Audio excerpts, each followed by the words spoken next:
Chers amis, bonjour. Quelques mots avant Shabbat. Parashat Béar Berkukotai, on termine le livre de Vaïkra.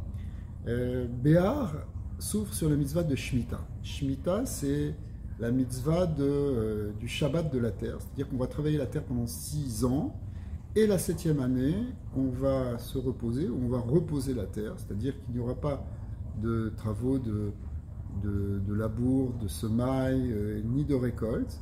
En tout cas, on pourra récolter ce dont on a besoin pour consommer immédiatement, mais il n'y aura pas tous les travaux de la terre, sauf si ce n'est pour empêcher que les plantes ne disparaissent, ne meurent, mais sinon, il doit y avoir un repos.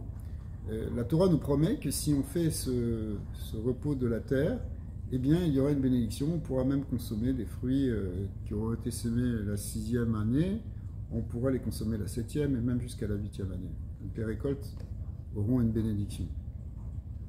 Derrière cette mitzvah qui est extraordinaire et qui est de plus en plus respectée en Eretz Israël, puisque c'est quelque chose qui se passe en Israël, et aujourd'hui il y a de plus en plus d'agriculteurs qui respectent cette mitzvah, c'est de plus en plus organisé.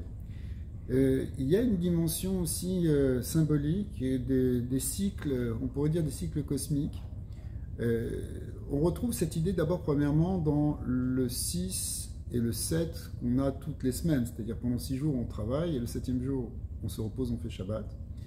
Et puis il y a cette idée de Shemitah, et il y a aussi, les maîtres nous disent, le monde qui dure 6000 ans et le 7e millénaire, celui du Shabbat, celui où on rentre dans un Yom Shekulo Shabbat, un monde de repos, un monde de référence. Alors, cette idée de cycle, elle est sous-entendue ici. D'ailleurs, il y a des livres de Kabbalah qui reprennent cette symbolique de la Shemitah. Et en fait, ce n'est pas simplement 7 ans, c'est 7 cycles de 7 ans pour arriver jusqu'au jubilé. Le jubilé étant donc tous les 50 ans, après la 49e année. 7 fois 7, eh bien, il y a la 50e année, celle du jubilé, qui est une espèce de super Shemitah, dans lequel non seulement on ne travaille pas la terre, encore comme l'année d'avant, mais aussi on dit que toutes les propriétés tous les champs retournent à leurs propriétaires originels, même s'ils ont vendu ce champ pour diverses raisons, en particulier parce qu'ils se sont appauvris. Eh bien, tous les esclaves aussi sont libérés. Il y a, en fait, la Torah appelle ça Dror, la liberté. Et derrière tout ça, il y a cette idée, effectivement, que le monde suit un cycle de 6000 ans. Et puis après ça, la 7e année, qui est le 7e millénaire, c'est un moment où on rentre dans une autre ère, dans quelque chose qui est de l'ordre du Shabbat. Est-ce qu'il va y avoir plusieurs Shmitot? Alors, c'est une discussion chez les kabbalistes, mais est-ce qu'on est déjà dans la 2e ou pas? Certains disent que c'est simplement un niveau spirituel, d'autres, certains essayent de le comprendre même comme des cycles qui sont venus sur cette terre. En tout cas, hein, l'idée est que pendant ces 6000 ans, il y a quelque chose qui nous amène vers un autre monde, qui nous amène vers une autre ère. Ce qu'on appelle aussi l'ère du Olam Haba, quelque chose qui vient après le Mashiach. Alors, le Mashiach, lui, c'est quelque chose qui vient à la fin du 6e millénaire. Quelle année, peu importe, on ne peut pas en discuter parce que ça peut venir à n'importe quel moment, justement, de ce 6e millénaire qui correspond au 6e jour, dans lequel on est. On est en 5785, ce qui représente le fait qu'on est déjà dans la fin du 6e millénaire. Alors, les maîtres nous disent que donc, ce 6e millénaire, si vous voulez, il correspond dans les jours de la semaine, au 6e jour, au vendredi, et dans les années de la Shemitah, la 6e année. Tout est en correspondance. Les maîtres de Gemara nous disent que si quelqu'un est né un vendredi, donc le 6e jour, alors la Gemara dit, un des signes, c'est qu'il va courir pour les mitzvot. Pourquoi il va courir pour les mitzvot? Alors, parce que le 6e jour, on court pour rentrer dans Shabbat, donc il faut préparer, il faut se dépêcher. Il y a une allusion ici très importante sur peut-être ce qu'on est en train de vivre actuellement. Avant d'arriver dans cette période du Shabbat, dans ce 7e millénaire, dans cette 7e année, il y a comme une accélération, les gens courent, et il y a une accélération en réalité du temps, plus exactement de la vitesse. C'est ce à quoi on assiste aujourd'hui. En fait, ça a déjà commencé depuis déjà plusieurs dizaines d'années. Mais plus on avance et plus la vitesse augmente. c'est-à-dire que c'est une accélération qui va même d'une manière exponentielle. On le voit par exemple avec les ordinateurs, les machines qui nous permettent de calculer. Les gros ordinateurs aujourd'hui permettent de faire des calculs en quelques secondes ou quelques minutes qui auraient pris à des êtres humains sans machine, c'est-à-dire on en était là encore il y a quelques dizaines d'années.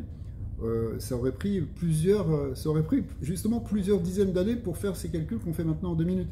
Et ça, c'est encore rien, d'une certaine manière, par rapport à ce qu'on va connaître avec les nouveaux ordinateurs quantiques, dans lesquels il y a une accélération qui va être multipliée par le million. C'est-à-dire que l'accélération des choses, elle va à une telle vitesse, on peut parler aussi des machines qui permettent de se déplacer de plus en plus vite. Toute cette idée d'accélération, elle va faire tendre en fait le temps vers zéro, c'est-à-dire que le temps disparaît parce que tout va tellement vite que c'est pratiquement instantané. Effectivement, on arrive dans cette instantanéité des choses, nous amène finalement à une disparition du temps. Ce qui est compris comme étant quelque chose de positif dans le monde moderne. Dans le monde moderne, on se dit, plus on va aller vite, plus on va faire les choses rapidement et plus on aura du temps. Mais en réalité, à niveau spirituel, et on s'en rend bien compte nous-mêmes, c'est que, en fait, est-ce qu'on peut dire qu'on a du temps? C'est pas sûr, parce que justement, on est tout le temps pris dans une course effrénée, qui nous amène de plus en plus à courir, et finalement, on se dit, mais on n'a pas le temps. Donc, il y a un paradoxe. D'un côté, on pourrait se dire, on va plus vite, donc on pourrait faire plus de choses, et d'une certaine manière, on fait plus de choses, mais la qualité du temps est perdue. C'est-à-dire que le temps passe très vite. Et finalement, il vient jusqu'à un point où il va finir par quasiment disparaître. Et ça, c'est un signe qu'on arrive à la fin de ce cycle du 6e millénaire, de la 6e année, dans lequel ces choses se sont totalement accélérées. Mais c'est pour préparer justement un retournement complet dans lequel on va entrer dans ce 7e millénaire ou cette 7e année, ce 7e jour, qui est l'idée du Shabbat, dans lequel justement on rentre dans une dimension d'éternité. C'est-à-dire que après avoir passé une phase où le temps va disparaître, finit par disparaître, être annulé, finalement il y a un retournement et les choses passent dans l'éternité. Donc toute l'agitation qu'on voit aujourd'hui, toute cette forme même de chaos social, chaos dans les relations politiques, dans les relations humaines, à tous les niveaux, dans cette accélération où les gens sentent qu'ils sont dépassés, on est même dépassé par les machines, il y a une inquiétude très forte par rapport à l'intelligence artificielle qui va beaucoup plus vite que l'homme, justement, et qui est capable de faire des choses que l'homme ne peut pas, et qui va finalement, et qui risque même parce qu'elle dépasse notre intelligence, risque de nous contrôler. Donc il y a une inquiétude par rapport à ça. Tout ça, ce sont des signes justement de ce mouvement ultra rapide qui va et qui vient et qui marque la fin justement de ce cycle de 6 avant de rentrer dans le 7 qui est la Shemitah du monde, c'est-à-dire en réalité un renouveau complet pour l'humanité. On va revenir dans un état quasi édénique. Effectivement, d'ailleurs, la Torah nous parle de cette mitzvah de Shemitah comme étant Béhar. Béhar, c'est le premier mot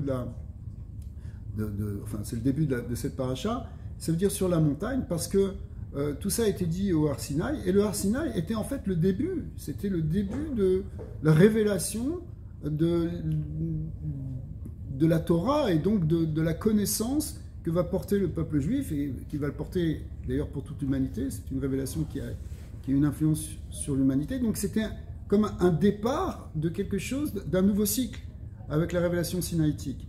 Et on arrive maintenant à la fin de ce cycle, pour arriver à un nouveau dans lequel il va y avoir une révélation qui est encore plus grande. C'est ce qui est prévu justement avec l'idée de Mashiach, c'est-à-dire qu'il y a à nouveau une grande révélation de Torah, et cette Torah étant éternelle, la spiritualité étant éternelle, c'est vraiment quand on est allé jusqu'au bout de la matérialité, jusqu'au bout de la temporalité, que le temps finit par disparaître, et bien à nouveau se révèle la notion d'éternité et de spiritualité, et c'est ça qu'on attend avec Mashiach. Donc, même si ces signes peuvent être inquiétants aujourd'hui, on sent qu'il y a des menaces qui sont quand même très fortes, Et on n'a pas parlé de tout ce qui concerne évidemment le clan d'Israël qui est de plus en plus menacé. Malgré tout, tout ça, ce sont des signes qui permettent d'avoir l'espoir que les choses vont se transformer et qu'on va arriver dans une nouvelle ère, dans une nouvelle phase pour l'humanité que les maîtres ont décrit comme étant, dont le point de départ est la notion de Mashiach. Bonne semaine, Shabbat Shalom, que des bonnes choses, B'at Hashem.